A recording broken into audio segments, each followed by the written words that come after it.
Finally इस साल का most anticipated anime Solo Leveling is here और इसका एपिसोड 1 आ चुका है। तो एक चीज तो बोलनी पड़ेगी कि Solo Leveling hype is real. Although इसका टेलीकास्ट टाइम इंडिया के अकॉर्डिंग काफी ओड था, लेकिन इसकी हाइप ने वर्क किया। तो इसलिए आज इस वीडियो में हम थोड़ा सा सोलो लेवलिंग के वर्ल्ड के बारे में और क्या उसे देखना वर्थ इट है या नहीं उसके ऊपर बातचीत करेंगे। तो अगर पहले थोड़ा इसके वर्ल्ड के बारे में बात करें तो इसमें हमें मॉन्स्टर्स दिखाए गए हैं जो कि अपने डंजन में रहते हैं, जहां हम स्पेशल डोर्स की मदद से जा सकते हैं और उन्हें खत्म करने पे हमें जेम्स मिलते हैं जो कि काफी महंगे बिकते हैं अकॉर्डिंग टू देयर रैंक, जिसमें सबसे टॉप रैंक है एस, देन ए, बी, सी, डी और ई। और इन मॉन्स्टर्स के डंजन में जाता कौन है? हंटर्स, जिनके पास मैजिकल पावर्स होती हैं और इनके भी रैंक होते हैं, जिसमें अगेन टॉप रैंक होता है एस, देन ए, बी, सी, डी और ई। लेकिन यहाँ पर एक ट्विस्ट है कि ये जो हंटर होते हैं ये अगर बोर्न रैंक डी है तो फिर ये अपर रैंक नहीं बन सकते, चाहे फिर ये कितनी भी ट्रेनिंग कर ले। And same with other ranks, but हमारा प्रोटैगनिस्ट एक डी रैंक हंटर है। तो आई एम श्योर कि जो इन्होंने ये पहले बोला है कि तुम्हारा रैंक जो होता है वो बोर्न डिटरमाइंड होता है, वो उसे गलत साबित करेगा, क्योंकि वी नो कि एज यूजुअल प्रोटैगनिस्ट तो स्ट्रॉन्ग होगा ही। Now monsters plus dungeon hunters with magical powers जो एक ऑर्गेनाइजेशन के अंडर काम करते हैं, जिन्हें उनकी पावर के अकॉर्डिंग रैंक किया जाता है। भाई इस वाले कॉन्सेप्ट को काफी घिसा जा चुका है। हंटर हंटर, एमएचए, वन पंच मैन, उनमें और इसमें बस इतना फर्क है कि वो एक मांगा है और ये एक मानवा है, यानी कि एक कोरियन कॉमिक्स है जस्ट लाइक लुकिज्म। तो अब तुम पूछोगे क्या इसे देखना वर्थ इट नहीं है, तो मैं बोलूंगा हाँ भी और नहीं भी। अब मैं इसे थोड़ा एक्सप्लेन करता हूं। तो अगर मैं बोलूंगा कि तुम मेरी तरह हो कि तुम्हें एट द एंड एनीमे देखने में मजे आने चाहिए, तो इस एनीमे को जरूर देखना, क्योंकि एपिसोड 1 एंड होते होते मैं भी इसके साथ कनेक्ट हो गया था और इवन मैं पर्सनली इसके एपिसोड 2 के लिए काफी ज्यादा एक्साइटेड हूं। बट अगर तुम्हें यूनिक चीजें देखना पसंद है, तुम हर चीज को जज करने के नजरिए से देखते हो, तो आई विल से कि सोलो लेवलिंग तुम्हारे लिए नहीं है। लाइक मुझे हंटर हंटर, एमएचए, वन पंच मैन तीनों काफी पसंद आए थे, लेकिन अगर तुम इनमें से किसी एक दो को देखकर तीसरे को जज कर रहे हो तो मैं बोलूंगा सोलो लेवलिंग को भी मत ही देखना। तो ये तो थी सोलो लेवलिंग की कुछ जनरल बातें। तो अब थोड़ा इसके एपिसोड 1 के बारे में बात करते हैं। तो फर्स्टली एनिमेशन, भाई आई एम सेटिस्फाइड। अब तो मैं बस एक फुल फ्लैश फाइट का वेट कर रहा हूँ ये देखने के लिए कि उसकी एनिमेशन कैसी होगी। देन कैरेक्टर्स, तो कैरेक्टर्स काफी डिसेंट है including there designs but not their names. भाई जापानीज नेम तो मुश्किल से याद हो रहे थे और अब ये कोरियन नेम, और ये तो यार सुनने में भी सारे एक जैसे लगते हैं। नाउ इसके एपिसोड 1 की थोड़ी स्टोरी की बात करते हैं। तो इसके फर्स्ट हाफ में तो हमें इसके वर्ल्ड को ही एक्सप्लेन किया गया था, जिसे सुनकर तो मुझे भी यही लगा कि ये कुछ यूनिक तो नहीं है। और वैसे ये जो डंजन गेट्स हैं ये 10 साल पहले खुलना शुरू हुए थे। तो देन हमें इंट्रोड्यूस करते हैं हमारे प्रोटैगनिस्ट से, जिसका नाम है सुंग, जो कि अपने लास्ट मिशन में एक ई रैंक डंजन के मॉन्स्टर से इंजर्ड होकर हॉस्पिटलाइज्ड हो गया था। तो इसलिए आज उनका पूरा ग्रुप काफी खुश था कि सुंग हमारे ग्रुप में है, यानी आज का डंजन तो इजी होने वाला है, एक्सेप्ट फॉर वन जूही जो कि एक बी रैंक हीलर है। और वैसे ये हीलर पूरे के पूरे कटे पार्ट को भी रीग्रो कर सकते हैं डिपेंडिंग ऑन देयर रैंक। तो आगे हम देखते हैं ये डंजन में चले जाते हैं, जो कि एक डी रैंक का डंजन था, जहां बाकी लोगों को तो कुछ नहीं हुआ, लेकिन सुंग अपना पैर पेट सब कटवा के बैठ गया। लेकिन इस बार उनकी स्क्वाड में हीलर थी तो वो ठीक तो हो गया,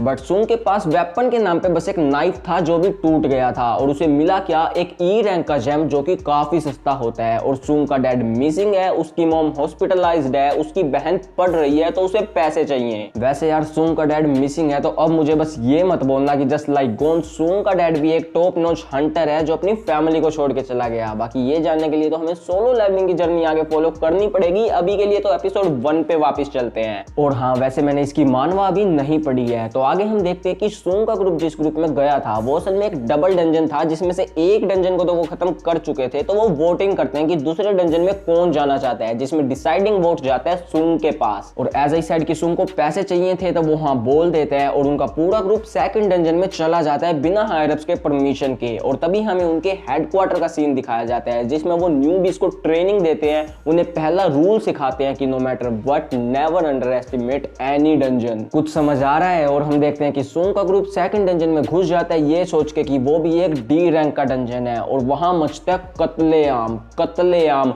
और भाई मुझे यही एनिमेशन चाहिए थी। मैं चाहता था कि अगर ब्लड वाले सीन्स आए तो उसकी एनिमेशन विनलैंड सागा की तरह हो। जिन्होंने विनलैंड सागा नहीं देखा तो चेनसो मैन जैसी एनिमेशन हो, ब्लड यहाँ वहां जा रहा है। और हाँ, अगर नहीं देखा है तो विनलैंड सागा देख लेना। और आगे हम ये भी देखते हैं कि सुंग के रिफ्लेक्सेस काफी अच्छे हैं, क्योंकि उसके लिए तो एक ई रैंक का डंजन भी डू और डाई होता है, वेयरएज बाकी हंटर्स अब तक सिर्फ अपने से कमजोर मॉन्स्टर का सामना कर रहे थे, तो वो इस डंजन के मॉन्स्टर के अटैक में आ जाते हैं। और यहाँ ये चीज तो पक्की है कि ये डंजन एटलीस्ट बी रैंक का डंजन है, क्योंकि सुंग के ग्रुप का लीडर सी रैंक हंटर है और वो भी इस डंजन को एंटीसिपेट नहीं कर पा रहा। और मैंने यहाँ पे ए या एस क्यों नहीं बोला, क्योंकि भाई अभी तो फर्स्ट एपिसोड है तो आगे और भी डेंजरस डंजन आएंगे। बाकी सोलो लेवलिंग सीजन 1 में टोटल 12 एपिसोड होने वाले हैं, तो तुम कमेंट करके बताओ कि तुम्हें पहला एपिसोड कैसा लगा और तुम आगे के एपिसोड के लिए कितने एक्साइटेड हो। और इस वाली वीडियो को भी लाइक कर दो, चैनल को सब्सक्राइब कर दो। तो मिलते हैं अगली वीडियो में। सायोनारा।